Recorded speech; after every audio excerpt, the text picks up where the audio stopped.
Line Air Flight 610, which crashed on October 29, 2018 at Indonesia and killed more than 189 people on board.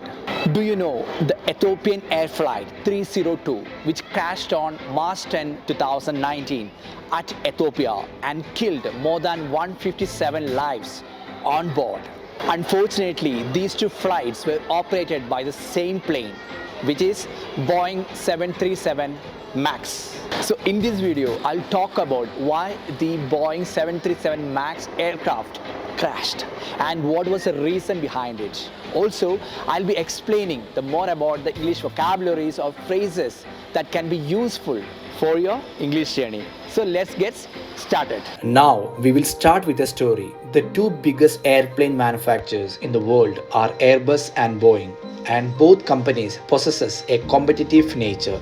If one of them can offer a better plane, the other could lose a lot of money, and that's exactly what was about to happen in 2010. Airbus announced that they would update their most popular model, that is A320 single-aisle aircraft that services many domestic flights. For this new plane, Airbus had a big update that it would have a new kind of engine. It was much larger than the previous engine, but it would make the plane 15% more fuel efficient.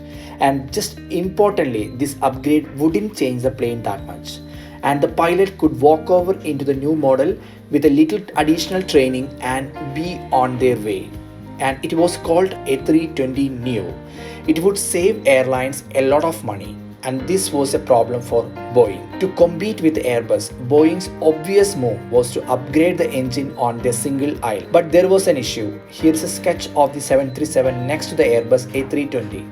Notice how the 737 MAX aircraft is lower to the ground than Airbus A320 Neo. This meant Airbus could slide a new engine under the wing of their A320. But there wasn't enough space under the wing of the Boeing 737 MAX. But a few months later, Boeing's product development head had big news. He said, "We figured out a way to get big enough engine under the wing." Their solution was to move up the engine on the wing and it would fit on their 737s.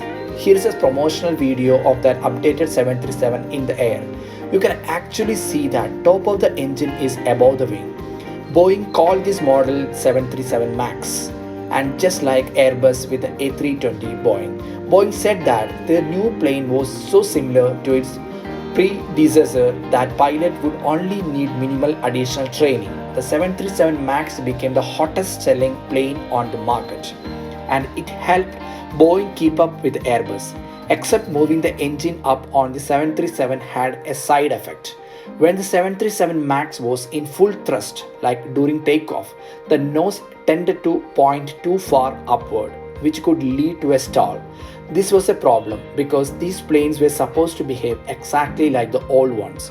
So Boeing came up with a workaround. Instead of re-engineering the plane, they installed software that automatically pushed the nose downward if the pilot flew the plane at a too high angle of attack.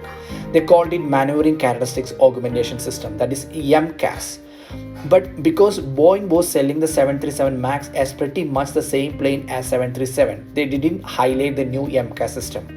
Many pilots only got a 2-hour iPad course before entering the cockpit for the first time, and training material didn't mention the MCAS software. In 2018, several American pilots complained to the federal government that 737 MAX was too high.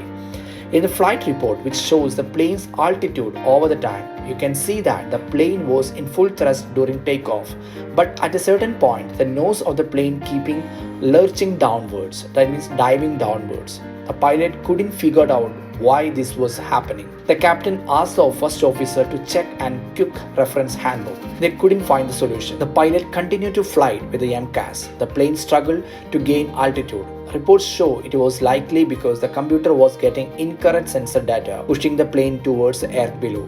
12 minutes after takeoff, the plane crashed into the Java Sea.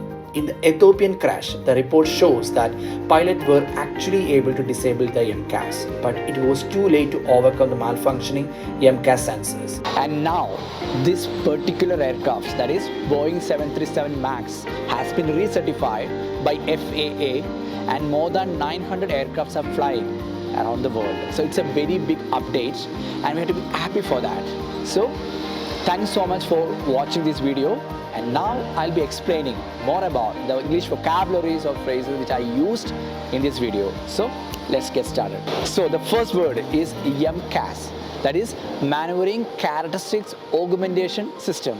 So this is a particular system which is used in aircraft for automatically controlling the flight characteristics in certain conditions. Second word is stalling, that is using mainly in aviation. Stalling happens when an aircraft trying to descend uncontrollably. That means if an aircraft is going, it's suddenly moving down, nosing down. So that is calling as stalling. The third vocabulary is certification, that is officially approving something that meets certain requirements, especially certification using in aircraft industry or aviation industry.